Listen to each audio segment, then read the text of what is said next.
Welcome back to Narrow Path Doctrine. My name is Jim. Well, it is Sunday. It is time for another chat video. I don't know if I'll be doing these every single week simply because one of the main reasons why I wanted to do the chat videos was to ensure that I thank those who donated and helped out the ministry. And unfortunately, donations are down considerably. So no donation, no need for a chat video, right? I do like to get on and touch base with brothers and sisters who follow the channel and view the content, so I will get on for that as well, but it is nice to thank those who have helped out the ministry. So we will do that this time around. A quick little update on the Verse for Today Android application, and I got an email from someone asking for a bit more details about me and all that good kind of stuff, so we'll get into that as well.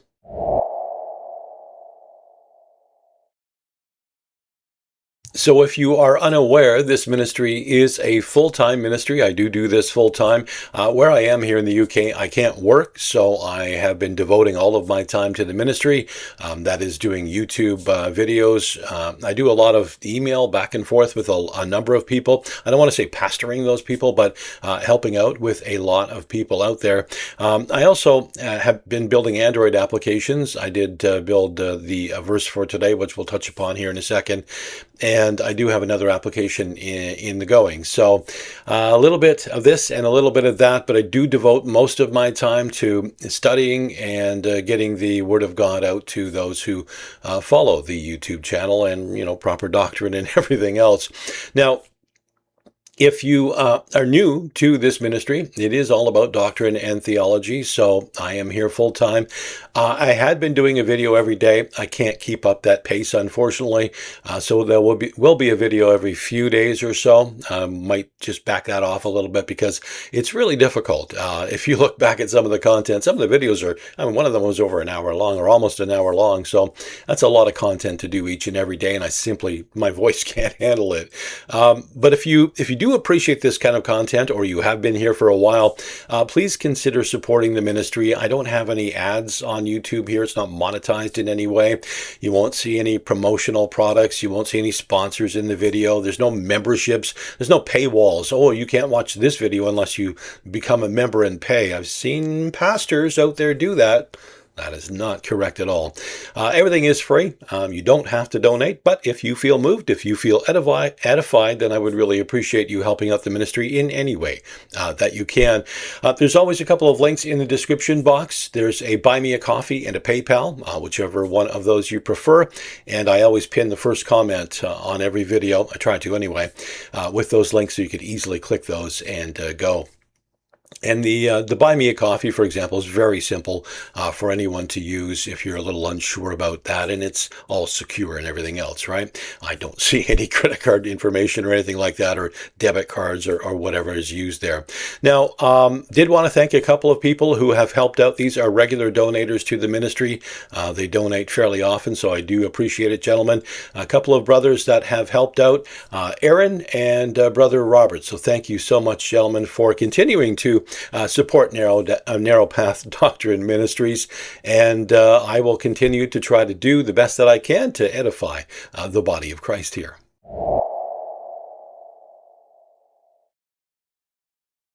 So just a quick update on the Verse for Today Android application. It has been submitted to the Play Store to be released to everyone. We've gone through the testing period. Thank you to those people who were in the testing period for the 14-day period.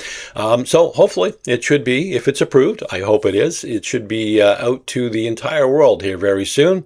And I'll probably do a video once it has been released on the application and show you some screens and everything else if you would like to see that. So watch for that. Hopefully soon. They say it takes about a week or so to go into production and be released to everyone. Now, what I wanted to chat about here today, I got an email from a gentleman by the name of Fred, and he said, you know what, I've been watching your content, and I'm really curious about you and your testimony and how you've come to learn what you know and everything else. And well, it's kind of a long story, really, but there are a lot of people out there who I'm going to be 59 here in August. There's a lot of people who are my age who have been converted for 30 years, 20 years, whatever. A very short period for me. 2019 is when the Lord called me and brought me around And I always like to say he grabbed me by the scruff of the neck and said, "You're coming with me, son." And I said, "Yes, sir. That's what we'll do." Um, yeah. Now, as for a testimony, it's interesting because I'm not a big fan of the Pentecostal movement or any big experiences or anything. And I don't think many users have these amazing experience stories or anything like that. But I kind of have a bit of an experience that happened to me. I had just been laid off from my job. I was married at the time. And I was living my life just as a regular kind of guy out there, had a big car payment that I was worried about. I didn't know what I was going to do because I was laid off. I enjoyed alcohol quite a bit, watched hockey all the time, being a true Canadian. I'm in the UK now, but being a Canadian, just I didn't even give God any thought at all until I needed something. Those people that say, "Oh, God, help me now," even though they don't really believe or don't know who God is or anything else. That's who I kind of was. I always thought there was something, I think that's what a lot of people say. "Oh, there's something there, but I don't know quite what it is." That's kind of who I was. I was raised in a Catholic sort of home. My grandmother was a Roman Catholic. I went to Mass with her. I did the first communion and all that stuff. I left that far, far behind.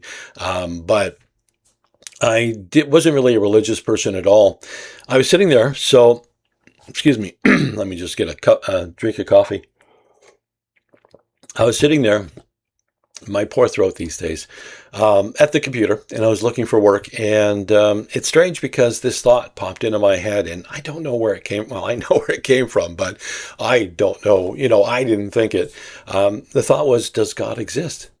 And I thought, where did that come from?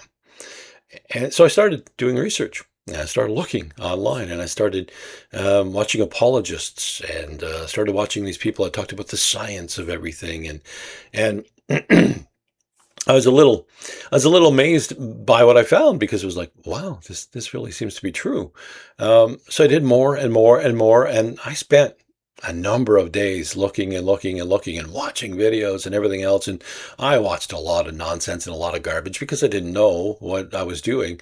But I did find some good stuff. And eventually I stumbled upon a sermon by John MacArthur, and I watched it. And that's kind of why I have a warm place in my heart for Brother John, is because I first heard the gospel from John MacArthur. Um, I wasn't saved at that point in time, though. I was still, God was leading me. He was showing me.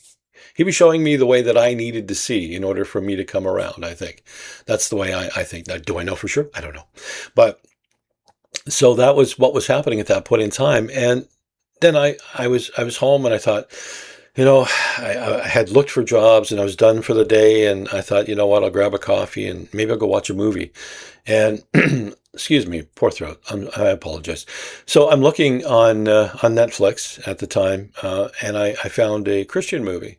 And I never would have watched a Christian movie before, but I thought, you know what, I'll watch this movie. And I think it was with Kevin Sorbo, I think it was, Let There Be Light or something like that. Anyway, and I watched it. And normally I would have went, oh, turn this off. That would have been for me, but I was really enthralled by it, even though the theology and everything was really bad in it. But I was watching it, and there was a point in time, and I don't remember exactly what was being said and everything else, but it was really about God. It was really about being close to in a relationship and everything else. And this feeling came over me. And here's where the experience kicks in. I don't know. Some people would say, well, you're making it up. Well, it happened. I can't tell you any different. But I had this feeling wash over me. And it was like a river of water. That's the closest thing I can relate it to. And it was warm. And it wasn't a conviction of sin. It wasn't anything like that. It was like a big hug. It was amazing, and it was so warm, and it was too much. I remember I kind of began weeping, and it was a happy weep, though it wasn't a sad weep, because I at that moment in time knew that God was real, and that he died for me. And I needed him because I was a sinner, right? And I just knew it. And this warm water rushed over me, this feeling, and it was just amazing. I can't describe it. I simply can't describe it. But I will say that I finally said, Lord, stop. I couldn't handle it. It was too much. It was too much. I couldn't handle it anymore. And it eventually subsided. And I was just, at that moment in time, that was it. I was a new creation. I think that was the moment in time that God brought me around. That was regeneration right there. Now, does everybody experience something like that? No, I don't think so. It's different for everybody. I mean, Paul got knocked off his high horse, right? It's different for everybody. But that's what happened to me. And I always think back to that and think, when we're finally in the presence of God, we're going to feel that feeling that I felt. And you know what I think that was? That was love. Not what the Western world calls love, but that was love. That's what that feeling was. And it was just so amazing. So that was it. That was it for me. I was a new guy. I was a new creature. And so my wife came home at the time, and I said, we have to go to the mall. The next day was Saturday. And she said, why? I said, well, I need to buy a Bible. She's like, what? I said, I need to buy a Bible. I had to. I was going to walk to the mall if I had to get that Bible. And I had to have a physical Bible. And I went and bought a KJV Bible, and I went home and started reading it. I started reading from Genesis. I just started reading, and I read and read and read. I mean, I've read the Bible I don't know how many times, but I had to do it. And I started, I don't like this anymore, and I don't really want to watch this anymore, and I want to do this, and I want to do that, and and I joined a church, and I got baptized, and yeah, that's where it all started. Now, as for what I know, and everything else, well, I read the Bible an awful lot. I've studied online, I've researched online, I've done a lot of stuff like that. I do use AI for some stuff. If you tailor AI, if you say, I want you to okay, you are this, and this, then the theology you can get from AI is better than 98% of the pastors and theologians and teachers out there today. So I do use snippets of from here and there and get it to write some portions. The inspiration comes from me. I'm reading my Bible and go, hey, this verse, this is amazing. And I study it and do get, AI to write some portions for me and stuff like that, because it can do the research that would take me weeks and weeks and weeks to do and everything else. So it is a good tool if you can utilize it properly. If you use it for evil, it could be evil. But if you use it for good, which is what we're trying to do here on the channel, I do that. So there you go. There you go. There's what I'm all about. There's my sort of testimony. That's not quite everything, but that is the majority of it that I want to share anyway.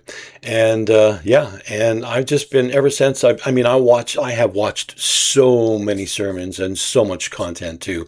So it isn't just about what I've learned studying and reading and stuff. It's what I've heard from other men and from church history and everything else. And some people say, all I need is my Bible and the Holy Spirit. Yeah, that's great. You can be led. But church history is important too. We need to know what people believed and what had been determined. If somebody says, oh no, this verse means this, they've been wrong this whole time. Really? All the reformers, the Puritans are all wrong, but you've got it right?